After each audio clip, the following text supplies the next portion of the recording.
timing, son of a...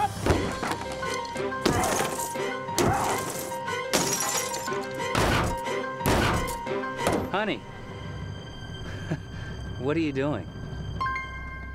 We can fix anything. Collision Specialist CSI, 2 blocks north of I. Hey there, Austin. This is Trey Muse reporting from the Austin Daily Herald, bringing you some of today's top headlines. A Southgate Elementary School employee is under investigation amidst rumors he may have inappropriately touched a student. Austin Public Schools Human Resources Director Mary Burrows said the part-time employee has been placed on leave and an investigation is underway after a complaint was made last week. Due to privacy laws, district officials would not release further information or the nature of their investigation. Burrows said nothing has been proven thus far and the district will take action once police have finished their investigation. This is a story that we will be following on, and hopefully we will be getting some details on as soon as the Austin Police Force wraps up their investigation. For the full story, please see austindailyherald.com. Well, in better news, it's incredibly warm outside, so let's take it to Daily Herald reporter Matt Peterson with the weather today. Matt, how warm is it today? Well, Trey, I wouldn't say that it's really that warm outside, but although we thought Punxsutawney Phil was wrong, he's probably right. Spring seems to be coming a little bit earlier this year. We've got a high near 40 today with lows around 31.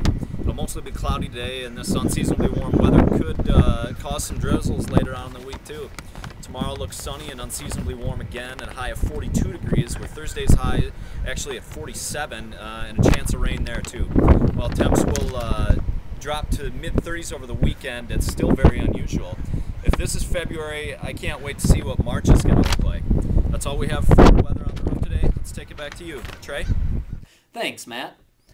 A Minnesota graduate student was sentenced to 6 months in prison Monday for working with other animal rights activists to carry out a 2006 raid on a farm where dozens of breeding ferrets were let loose.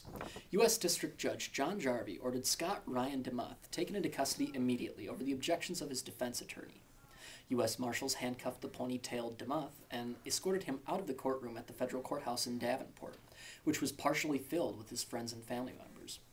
The 23-year-old teaching assistant and graduate student in sociology at the University of Minnesota admitted that he conspired to disrupt and damage the Lakeside Ferrets Incorporated building in Howard Lake, Minnesota in April 2006.